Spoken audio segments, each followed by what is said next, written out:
మిథునం వారికి కనుక చూసుకున్నట్లయితే మీకు రాశిలో ఇంతకాలం ఉండేటువంటి గురువు దగ్గరికి శుక్రుడు వస్తున్నాడు. అది ఏ టైంలో వస్తున్నాడు, ఏ డేట్లో వచ్చాడు అనేది చెప్తానని మీకు వీడియోలో వినండి. అదేవిధంగా 12వ భావంలో రవి బుధుడు, ఏకాదశంలో కుజుడు మరియు దశమ స్థానంలో శని, 3వ స్థానంలో కేతువు, భాగ్యంలో రాహు. మరి ఈ చంద్రుడు ప్రధానంగా మీకు ఏకాదశం నుంచి షష్టమ స్థానం వరకు సంచారం జరుగుతుంది చంద్రుడికి. ఈ యొక్క గ్రహాల యొక్క మార్పులు, ఎందుకంటే 4 గ్రహాలు ఈ పక్షంలో 4 గ్రహాలు మారినటువంటి పక్షం ఇదంతా కూడా, అంటే పక్షం స్టార్ట్ అవ్వకముందే స్టార్ట్ అవుతుంది. కాబట్టి వీటి మూలంగా కలిగే ఫలితాలు ఏమిటి, ఏ దేవత ఆరాధన చేసుకుని ఇటువంటి విషయాల పట్ల మీరు జాగ్రత్త వహించాలనేటువంటి అంశాలు చెప్తుంది నేనైనప్పటికీ చెప్పిస్తుంది సాక్షాత్ లలిత అమ్మవారిగా భావిస్తూ ఆ లలితాంబిక అమ్మవారి యొక్క అనుగ్రహం మీకు పరిపూర్ణంగా కలగాలని మనస్ఫూర్తి కోరుకుంటూ, గ్రహాలు ఏ ఏ రాసుల్లోకి ఏ సమయంలో మారుతుంది అనే విషయం కనుక చూసుకుంటే 11వ తేదీ కుజుడు మారిపోతున్నాడు. ఆ 11వ తేదీ మనకి కుజుడు 12:39 మధ్యాహ్న సమయంలో మారుతున్నాడు. అయితే దాని యొక్క ఎఫెక్ట్ 1-2 డేస్ ముందు నుంచే ఉంటుంది. అది ముఖ్యంగా ఎండ మీద, అంటే తీవ్రమైనటువంటి దీని మీద, రాజకీయ నాయకుల మీద, రాజకీయ నాయకులకు వచ్చే ఎఫెక్ట్ మీద ఉంటుంది 1-2 డేస్ ముందు నుంచే. అంటే రాజకీయ నాయకులకు కొంత ఎఫెక్ట్ ఉంటుంది ఈ కుజుడు రవి దగ్గరికి వెళ్ళడం మూలంగా. ఇది బాగా గుర్తుపెట్టుకోండి.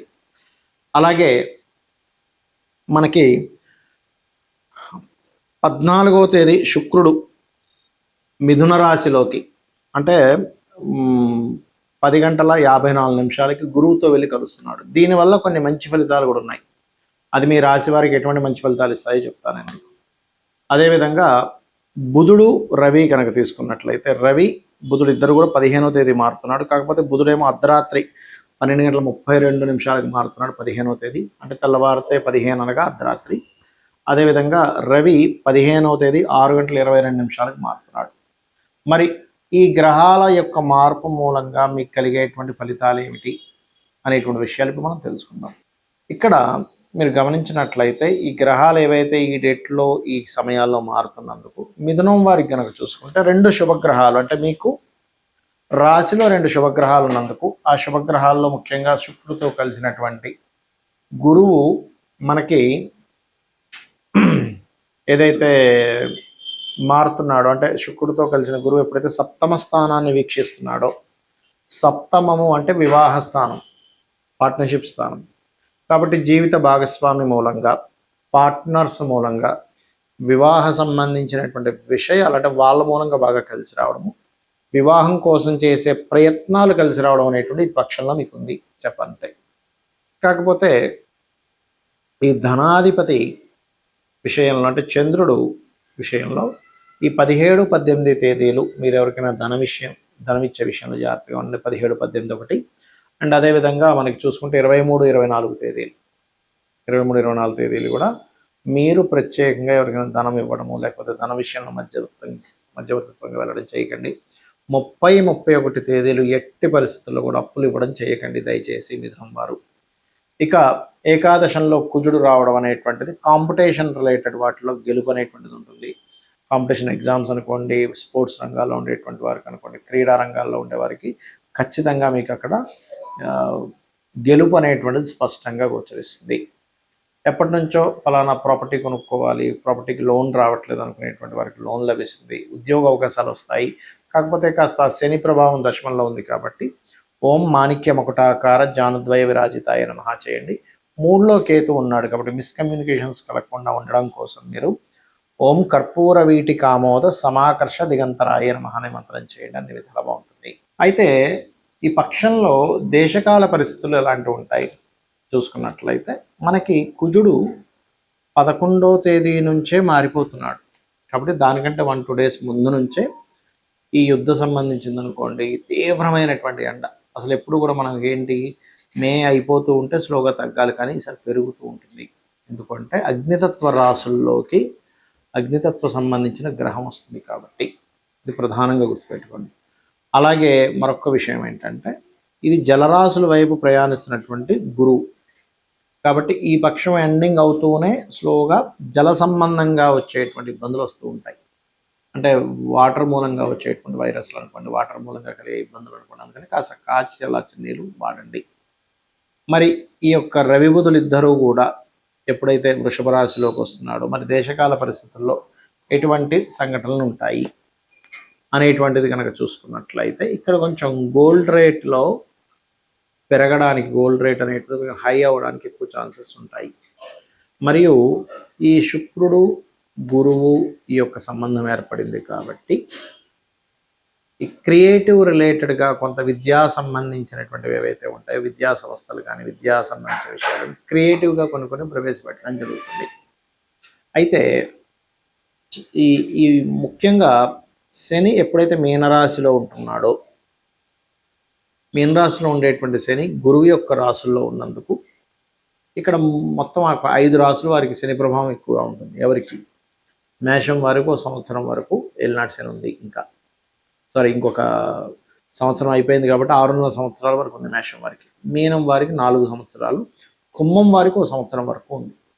కాబట్టి కుంభం వారికి ఎప్పుడైతే సంవత్సరం వరకు ఉందో, ఇదేంటంటే ఈ శని యొక్క ప్రభావం తగ్గడానికి, అది అష్టమ శని సింహం వారికి అష్టమ శని, ధనస్సు వారికి అర్ధాష్టమ శని ఉంది. కాబట్టి మీరు శని బాధ ఉంది అనేటువంటి ఈ దీంట్లోకి వెళ్ళిపోకుండా సింపుల్గా కొన్ని టెక్నిక్స్ చెప్తాను, అవి చేయండి.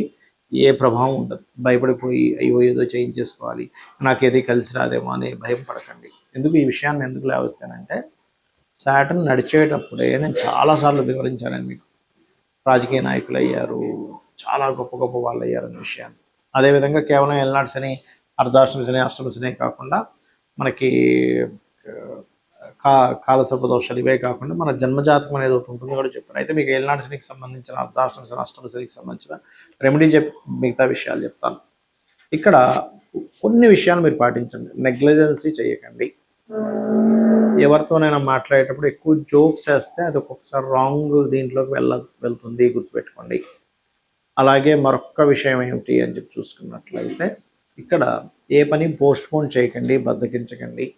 మధ్యాహ్నం పూట నిద్రపోకండి. శనివారాలు పూట ఒంటికి శుభ్రంగా నీట్గా ఒరిజినల్ నువ్వుల నూనె రాసుకొని ఒక 15-20 నిమిషాలు ఉండి తర్వాత స్నానం చేయండి. నిత్యము ఆంజనేయ స్వామి ఆలయం కానీ, సుబ్రహ్మణ్యేశ్వర స్వామి ఆలయం కానీ, లేకపోతే మన లక్ష్మీనరసింహస్వామి ఆలయం, లేదా గణపతి ఆలయం, లేనట్లయితే రావి చెట్టు ఉన్న ప్రదక్షిణం చేయండి. ఖచ్చితంగా మీకు ఆ ప్రభావం తగ్గుతుంది. ఎప్పుడూ కూడా గ్రహాలు గోచారంలో మారుతున్నప్పుడు, గోచారం అంటే కాలంలో జరిగే మార్పులు బట్టి మీ యొక్క జాతకానికి బలాబలాలు తగ్గడం పెరగడం జరుగుతూ ఉంటాయి. కానీ మీ పర్సనల్ చార్ట్ అనేది ఒకటి ఉంటుంది, లగ్నం నుంచి 12 భావాలు. లగ్నం అంటే మీ యొక్క పర్సనాలిటీ, మీరు ఎందుకు ఎదగలేకపోతున్నారు, మీరు ఎందుకు ఇంత టాలెంటెడ్గా ఉన్నారని చెప్పేది. ధనస్థానం, ధనాన్ని ఇచ్చేటువంటి భావం ఎలా ఉంది, ధనభావము, పంచమ భావము, లాభభావము, భాగ్యభావాన్ని చూసి ధనం మీకు ఏ మార్గంలో వస్తుందో తెలుస్తుంది. అదేవిధంగా అన్నదమ్ములతోని లేకపోతే దాయాదులతో ఎందుకు శత్రుత్వాలు ఉన్నాయి, ఎందుకు మిస్కమ్యూనికేషన్ అవుతుంది అనేది 3వ భావం. 4వ భావం ఏదైతే ఉందో పర్టికులర్గా మీకు విద్యా సంబంధించిన, ప్రాపర్టీ సంబంధించిన, ఎప్పుడు కొనాలి, ఏ డైరెక్షన్ కొంటే మంచిది అనేటువంటి చెప్తుంది. సంతానం పంచమ భావము. 6వ భావం ఏదైతే ఉందో 6th హౌస్ అంటారు. ఆ 6th హౌస్ ఏదైతే ఉందో మీకు పర్టికులర్గా ఇచ్చేటువంటి రిజల్ట్, ఇది రోగస్థానంగా చెప్తూ ఉంటారు, పూర్వజన్మ కర్మస్థానంగా చెప్తూ ఉంటారు. కాబట్టి 6వ భావంలో ఏవైతే గ్రహాలు ఉంటాయో ఆ గ్రహాలకు సంబంధించిన దానం ఎక్కువగా చేస్తూ ఉండండి మీరు. అప్పుడు ఏమవుతుందంటే మీకు ఇబ్బంది అనేటువంటిది రాదు. ఇది బాగా గుర్తుపెట్టుకోండి. అలాగే 7వ భావాన్ని బట్టి మీకు వచ్చే పార్ట్నరు, మీకు వచ్చే జీవిత భాగస్వామి ఎలా ఉంటారు అనేటువంటిది. అష్టమాన్ని బట్టి మీ లైఫ్లో జరిగేటువంటి సంఘటనలు, ఆకస్మిక సంఘటనలు చెప్తుంది. భాగ్య భావాన్ని బట్టి మీ ఉన్నత విద్యలు, తండ్రి యొక్క స్థితి. దశమ భావాన్ని బట్టి మీ కెరియర్ గ్రోత్ ఎలా ఉంటుంది, ఎందుకు గ్రో అవ్వలేకపోతున్నారు. లాభభావాన్ని బట్టి మీకు జరిగేటువంటి లైఫ్లో పొందే సక్సెస్. 12వ స్థానాన్ని బట్టి మీ ఇన్వెస్ట్మెంట్స్ ఎప్పుడు చేయాలి, మీరు విదేశాలకు వెళ్తే బాగుంటుంది, ఇక్కడ ఉంటే బాగుంటుంది అని విడివిడిగా ఉంటాయి ఇప్పుడు ఆస్ట్రాలజీలో. అంతేగాని మూసగా ఎల్నాటి నడుస్తుంది కాబట్టి నాకేం కలిసి రాదు, కాలసప యోగం ఉంది కాబట్టి నాకేం కలిసి రాదు అనేటువంటిది ఉండదు. అలా ఎక్కడా మహర్షి చెప్పలేదు. ఏ భావానికి ఆ భావం చాలా స్పష్టంగా ఈ భావానికి సంబంధించిన ఫలితం వస్తుంది కాబట్టి నీకు ఇలా జరుగుతుంది, ఈ భావానికి సంబంధించిన ఫలితం నీకు అంత బలంగా లేదు కాబట్టి నువ్వు ఇబ్బంది పడుతున్నావు, సో దానికి పరిహారం చేసుకునేటువంటిది ఉంటుంది. అయితే జాతకం తెలియదు, నాకేం అర్థం కావట్లేదు, నా రాంగ్ టైం ఉంది, నా టైం సరిగా లేదు అని అనుకునేవారు సింపుల్గా ఏం లేదు, రోజు నిత్యము ఉదయం నిద్ర లేచిన వెంటనే సూర్యుడికి అర్ఘ్యం వదలండి, లలితా పారాయణం చేయండి, నిత్యము ఏదైనా ఒక ఆలయానికి వెళ్ళడం చేయండి, ధర్మబద్ధమైనటువంటి జీవితాన్ని గడపండి, గోశాలకు వెళ్ళి గోసేవ చేయండి. చాలు. ఈ పనులు మీరు చేసుకుంటూ వెళ్తుంటే గోవులో సకల దేవతలు ఉంటారు కాబట్టి సకల గ్రహాలు సకల దేవత ఇవి పోతుంది. నిత్యము దేవతారాధన చేయడం వల్ల ఇంట్లో మీకు అక్కడ చాలా దోషం పోతుంది. ధర్మం మనల్ని కాపాడుతూ ఉంటుంది, ధర్మబద్ధమైన జీవితం మనల్ని కాపాడుతూ ఉంటుంది. ఇవి చేయండి, మీరు ఏమీ కూడా చూసుకోవాల్సిన పని లేదు. శ్రీమాత్రే నమః.